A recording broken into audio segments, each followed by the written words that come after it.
Ja, vores overordnede problemstilling, den lyder sådan her. Er der religiøse forskelle, der i dag udgør konfliktlinjerne mellem den vestlige og den muslimske verden? Er der hold i forestillingerne om en latent, men permanent aggressiv islamisk verden med religionen islam som drivkraft? Eller er disse forestillinger bygget på et forenklet billede af den islamiske verden? Ja. Og generelt så konfliktlinjen, der er i øjeblikket, handler meget om modstand, eller det negative forhold, der er mellem den vestlige verden og den muslimske. At man ligesom lægger skylden på den muslimske verden for terrorangrebene. Og noget af det, vi har snakket om, det er også det, at vi mener ikke, at det nødvendigvis er selve sådan religionerne, som er årsagen til de her konflikter. Vi har snakket om, at globalisering ligesom forser, at man får viden om andre lande, og man ser mange af de sådan forskelligheder, som der er, som også gør, at der kommer de her konflikter, og da vi har så mange, får flere og flere internationale regler, som man, altså også især USA, som ligesom prøver at underlægge andre lande som deres regler, så ser man de her slags demonstrationer, at der er sådan uenighed fra andre lande, som også måske ønsker at ændre den måde, som vi lever på. Så det er ligesom selve sådan levemåden, som er det, som skaber konflikter, og ikke nødvendigvis religion, selvom det selvfølgelig også spiller ind i den måde, man lever på. Man skal også passe på, at det ikke bliver alt for generaliserende at sige, at det er en hel religion, som er imod andre lande eller andre kulturer. Det vil jo altid være en lille mængde af mennesker inden for de forskellige religioner. De her ekstremister, som har de her sådan meget, hvad kan man sige, anderledes synsvinkler, som er, at der kommer de her konflikter med en modsætning til at sige, at det er hele religionen, der forårsager det. Ja, som Eva siger, så altså det er mere de kulturelle forskelle, ligesom det er. Og hvis vi ser på det historisk, så har den muslimske verden har været præget rigtig meget af udkommende personer og folkeslag, som ligesom har ville ændre deres måde at leve på, få den til at være ligesom alle andres, hvilket så også har gjort, at de er blevet lidt mere tilbagestående. Altså de har prøvet at holde sig fra det. Det har også gjort, at de får en negativ holdning til folk, som kommer og prøver at ændre deres måde at leve på. Men sådan har vi også i dag, for eksempel, hvor der kommer rigtig mange til Danmark, og flygtninge og sådan noget, at de vælter vores måde at leve på, hvilket skaber problemer her i Danmark.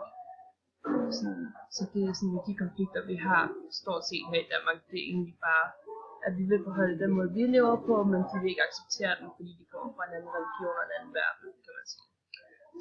Så man kan godt sige, at det er religionen, som ligger til grund for de kulturforskelle, der er. Også vi har snakket meget om, at Danmark som sådan jo ikke er et meget religiøst troende land, men at mange af vores grundværdier faktisk stammer fra religionen, så man kan ikke helt sige sig fri for, at vi også er et religiøst samfund, selvom det ikke som sådan indgår i vores statsforfatning.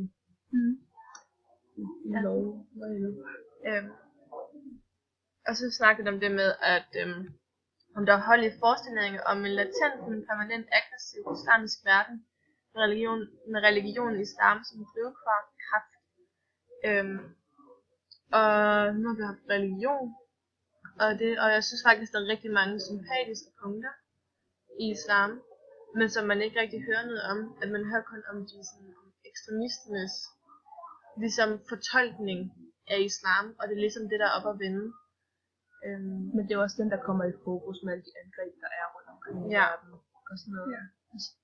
De ender jo ligesom, de der ekstremister ender ligesom med at repræsentere den muslimske verden, egentlig at skulle gøre det. Men det er også fordi, at medierne har jo også en meget stor effekt i det her emne. Fordi hvis det er, at medierne siger, at nu har muslimerne angrebet Vesten igen, så kan medierne få det til at lyde som om, at det er, at det bliver det her sådan angreb fra den ene religion mod den anden. I stedet for eksempel de her små terrorgrupper som Al-Qaida og Islamisk Stat, som jo mange muslimer fra islam, som de siger, at det holder det så langt væk fra, at det er de meget imod. men det er ligesom de her få, som ødelægger det for mange. Det er jo også lidt det, som ham samfundssekretæren Tariq Ali, han siger, altså han ikke er enig med Huntingtons teori, fordi at der bliver den lidt fremstillet sådan meget forenklet, som om at det er et samlet islam, men hvor islam faktisk er mange forskellige steder i verden, og er mange forskellige ting. Så det, altså, man kan ikke rigtig sige, at islam er sådan en enkelt civilisation. At det er meget forskellige ting, så det er helt sikkert, at medierne har skabt et enkelt billede af islam, for at man bedre kan forholde sig til det.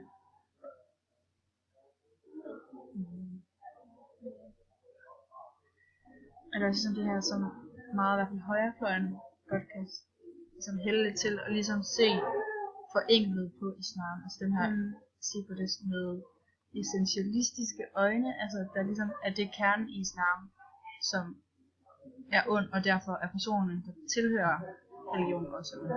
Ja, men det gør republikanerne i Amerika for eksempel også. For eksempel sådan Donald Trump står og siger, at alle muslimer, de skal bare ud af landet og sådan noget, de skal afskaffes og alt sådan noget. Fordi ja, når en er terrorist, så er resten der også terrorister, mener han.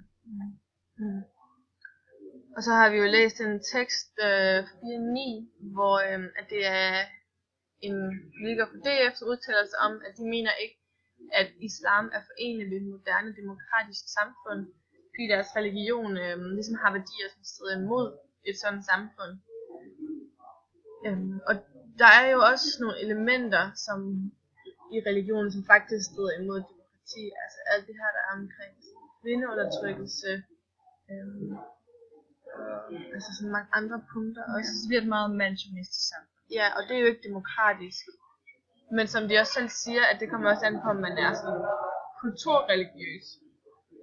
Som man jo faktisk godt kan sige, at de fleste danskere er. Vi er jo kulturreligiøse, vi er jo ikke sådan religiøse mennesker, der totalt håndhæver, hvad der står i Bibelen. Og det er jo lidt, kan man faktisk sige, det gælder lidt for alle religioner, at lever man sådan slavisk efter, hvad Bibelen har sagt, så er det vel ikke Bibelen eller Koranen, eller whatever man nu tror på, så kan det vel aldrig være sådan et fuldt demokratisk samfund, hvis man ligesom lever efter... Kvinder er meget undertrykt i rigtig mange religioner. Gamle religioner i hvert fald.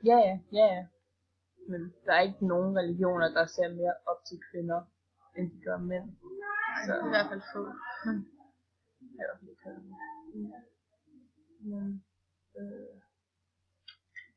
Så det hele handler jo egentlig om, at man skal adskille de religiøse og kulturelle forskelle.